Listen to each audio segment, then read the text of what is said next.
Hello, Mrs. Nunziato and Miss Pouliot's class. I am reading to both of your classes together today because you just so happen to be in the same place in our new book, Good Morning Gorillas by Mary Pope Osborne. So, when we left off last time, our two friends had, do you remember? Saw a gorilla. How exciting is that? Raise your hand if you would love to see a gorilla. I would. So let's just begin. Chapter 3, Bubba. The gorilla's fur was very black against the green leaves. She had large nostrils and small ears. Her bright brown eyes were full of mischief. That means you like to get into things. "Buh, buh, buh," she said. "Buh, buh yourself," said Annie. The gorilla hid behind the leaves again. Then she poked her head out. "Peekaboo," said Annie. The gorilla clapped her hands together. So there they are, and there's the gorilla. See? How exciting. She stuck out her tongue. Jack and Annie both laughed. "Buh, buh, buh," the gorilla said. Then she bounded away through the misty forest. "Hey, Baba, don't leave us," Annie called. Jack rolled his eyes. "Don't name her Bubba," he said to Annie. "You don't have to." "Wait, Bubba," Annie shouted, and she took off after the small gorilla. "Turn every animal into your best friend," Jack finished. He shook his head. Then he made a list in his notebook. Gorilla behavior. Plays peekaboo, claps hands, sticks out tongue. Don't young children do the same things? Yeah, they do. Very similar. As he wrote, Jack heard Annie laughing, but then he heard high shrieks. He caught his breath. A leopard? He wondered. Carrying his notebook, Jack hurried in the direction of the noise. He found Annie and the small gorilla perched in 2 trees. Perch means to sit. "What's wrong?" said Jack, standing beneath the trees. "Nothing," called Annie. "We're just playing." The small gorilla screeched again, then scratched her head and hiccuped. Annie scratched her head too and hiccuped. While they played, Jack studied the gorilla a bit more. He noticed that she was about the size of a 3-year-old kid. Her fingers looked like human fingers. They even had fingernails. He made a new list. Young gorilla. Size of 3-year-old. Fingers like humans. Fingernails. Jack heard the tree leaves shaking. He looked up. Annie and the gorilla had both climbed higher. "Hey, come down, Annie," Jack called. "You might fall. Plus, it's getting dark." Jack looked around. Light was fading quickly from the forest. Is night falling, he wondered? Or is a storm coming? The small gorilla screeched again and climbed even higher. "Hey, Bubba, where are you going?" said Annie, climbing higher too. "That's enough, Annie. Come down now," said Jack. "I'm serious." To his relief, the gorilla settled on a branch. Annie did the same. The gorilla broke off a piece of tree bark. She nibbled it like a candy bar. Annie broke off a piece of bark, and she nibbled it like a candy bar too. The gorilla threw down her bark. She grabbed a tree branch and swung to another tree. "Don't try it, Annie," Jack shouted. But his warning came too late. Annie threw down her bark. She grabbed a tree branch and tried to swing to another tree. Do you think she did it? Annie didn't swing like a gorilla. she fell from the tree and crashed down to the ground near Jack. "Annie!" he cried. Oh no. Chapter 4. Nightmare. Jack knelt beside Annie. She was gasping for breath. The gorilla bounded down the tree and over to Annie. She bit her lower lip as if she was worried. "Are you okay?" Jack asked Annie. "Oh, yes," Annie panted.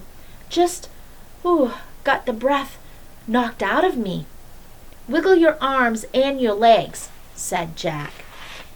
Annie wiggled her arms and legs. "Good. Nothing's broken," said Jack. Just then he felt a drop of water hit his arm. The mist had turned to rain. "Uh-oh," said Jack. He threw his notebook into his pack. "I better go get our umbrella and flashlight," he said.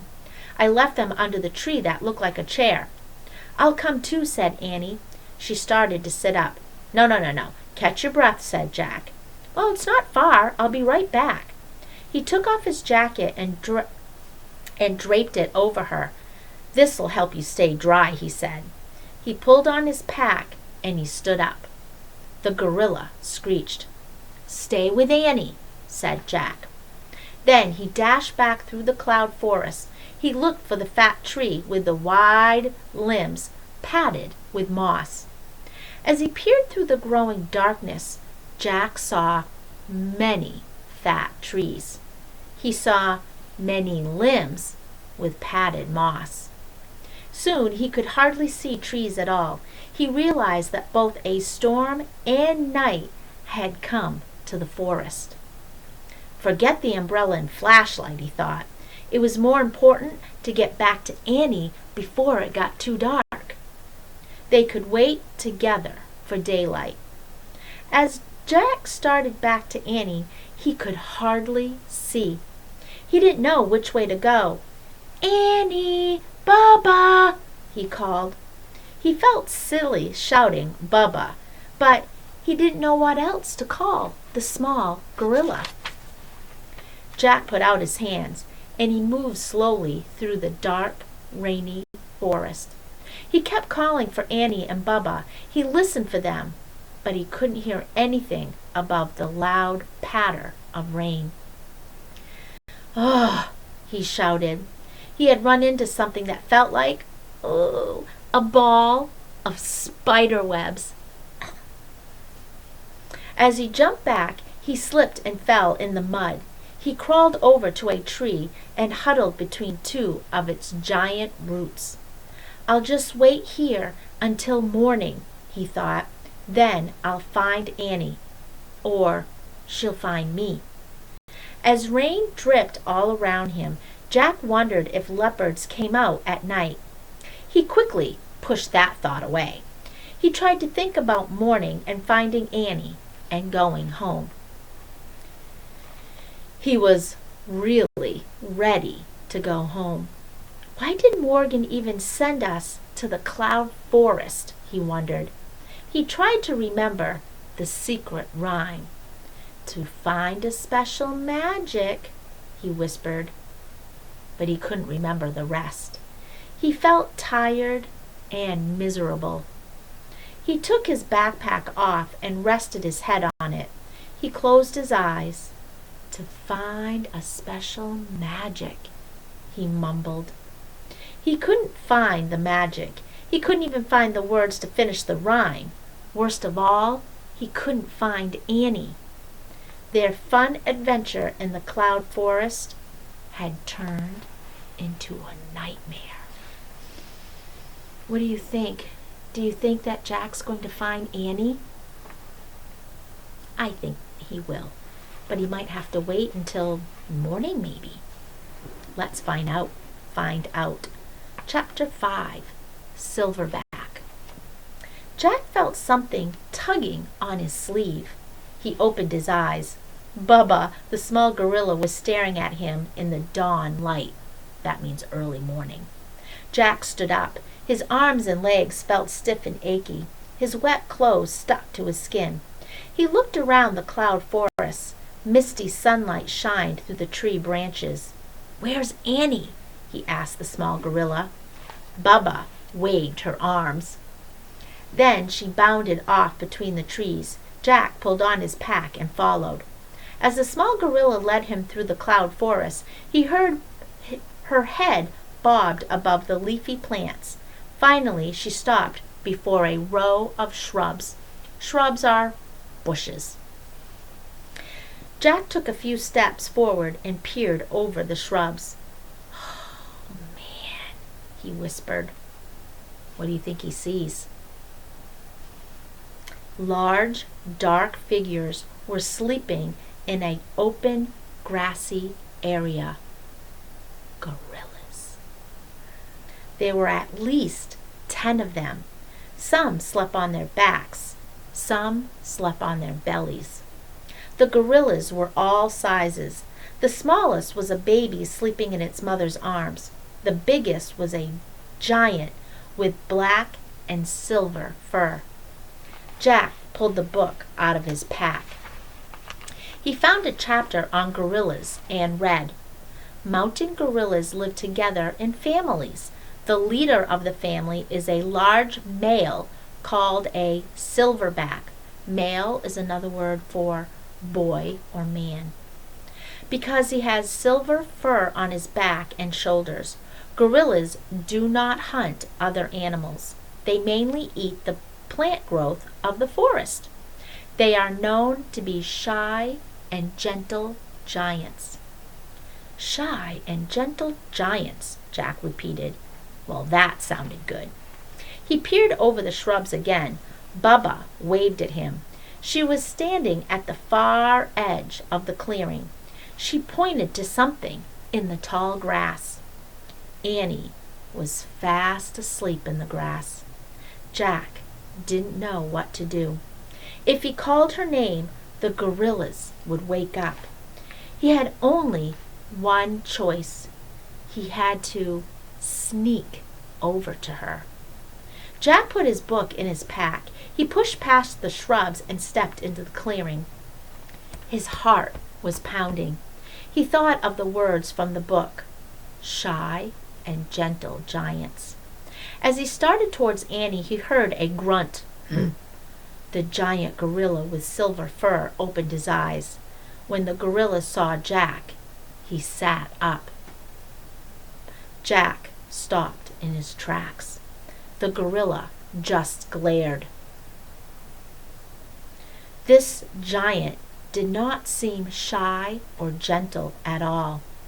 Jack saw a stick lying on the ground. He picked it up, just in case. Jack's stick made the gorilla growl. He stood up. He was very tall and very wide. Jack dropped the stick. Bubba ran and hid behind a tree. The silverback growled again. His long, shaggy arms touched the ground. His fingers curled under, walking on his knuckles. He stepped toward Jack. Jack stepped back. Would you be scared? I think I would too. The gorilla stepped forward. Jack stepped back again.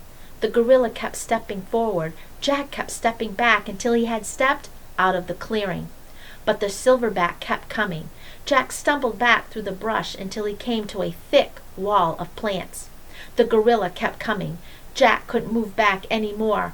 Hi, he said nervously, holding up his hand. "I come in."